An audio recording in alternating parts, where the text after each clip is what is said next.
ইনকিলাব মঞ্চের মুখপাত্র শরীফ ওসমান হাদির মস্তিষ্ক মারাত্মকভাবে ক্ষতিগ্রস্ত হয়েছে। অস্ত্রোপচার সম্পন্ন হওয়ায় তাকে স্পর্শকাতর ব্যবস্থাপনায় রাখা হয়েছে বলে জানিয়েছেন তার চিকিৎসায় গঠিত medical board. Brain protection protocol অনুসরণ করে প্রয়োজনীয় সকল সাপোর্ট চালু থাকবে বলেও জানানো হয়েছে।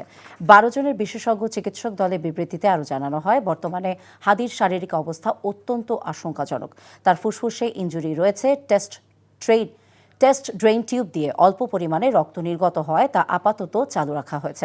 ফুসফুসের সংক্রমণ প্রতিরোধের বিষয়ে সর্বোচ্চ সতর্কতার সাথে ভেন্টিলেটর সাপোর্ট অব্যাহত রাখা হবে। তারা জানান, হাদির কিডনি সচল হয়েছে। এটি বজায় রাখার জন্য পূর্ব নির্ধারিত ফ্লুইড ব্যালেন্স যথাযথভাবে চালিয়ে যাওয়া হবে। হাদির রক্তচাপ নিয়ন্ত্রণে রয়েছে জানিয়ে চিকিৎসকরা জানান, বর্তমানে যে সাপোর্ট দেওয়া হচ্ছে তা চলমান থাকবে। হাদির হৃদস্পন্দন বিপজ্জনকভাবে কমে গেলে তাৎক্ষণিকভাবে টেম্পোরারি পেসমেকার স্থাপনের জন্য সংশ্লিষ্ট টিম সম্পূর্ণ প্রস্তুত রয়েছে বলেও জানান তারা। দর্শক, এই মুহূর্তে এভারকেয়ার হাসপাতালের সামনে আছেন স্টাফ করেসপন্ডেন্ট নূর হোসেন। আমরা সরাসরি তার সাথে যুক্ত হচ্ছি। নূর, ওসমান হাদির শারীরিক অবস্থা সম্পর্কে আপনার কাছে নতুন কোনো তথ্য আছে কি আমাদের জানাবেন?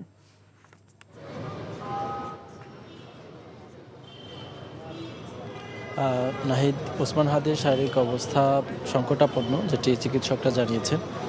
আমরা যেমনটি জানতে পেরেছি, আগামীকাল তার যে মেডিকেল বোর্ডটি গঠন করা হয়েছে, সেই মেডিকেল বোর্ড সকাল 9টায় আবারও বৈঠকে মিলিত হবেন এবং সেখানে তার শারীরিক যে অবস্থা, বিভিন্ন যে প্যারামিটারগুলো রয়েছে সেগুলো পর্যবেক্ষণ করা হবে, পরীক্ষা নিরীক্ষা করা হবে, দেখা হবে এবং এরপরে তারা তাদের যেই চিকিৎসা কার্যক্রম সেটি চালাবেন এবং আনুষ্ঠানিকভাবেও হয়তো গণমাধ্যমের সঙ্গে কথা বলতে পারবেন।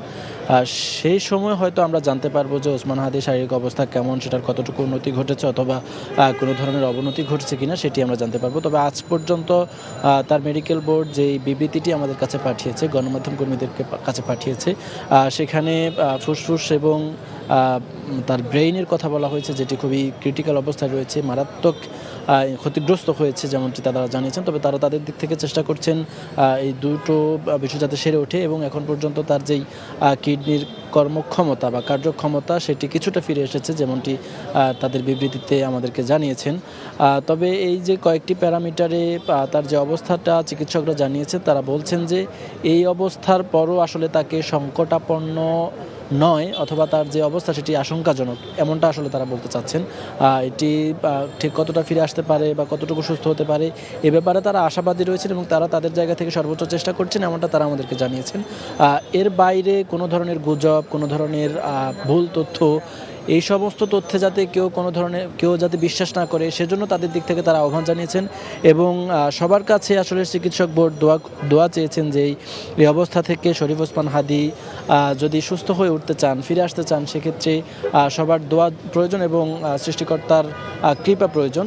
তবে তাদের দিক থেকে যতটুকু করা দরকার সেটা তারা করছেন, এমনটা আমাদেরকে জানিয়েছেন।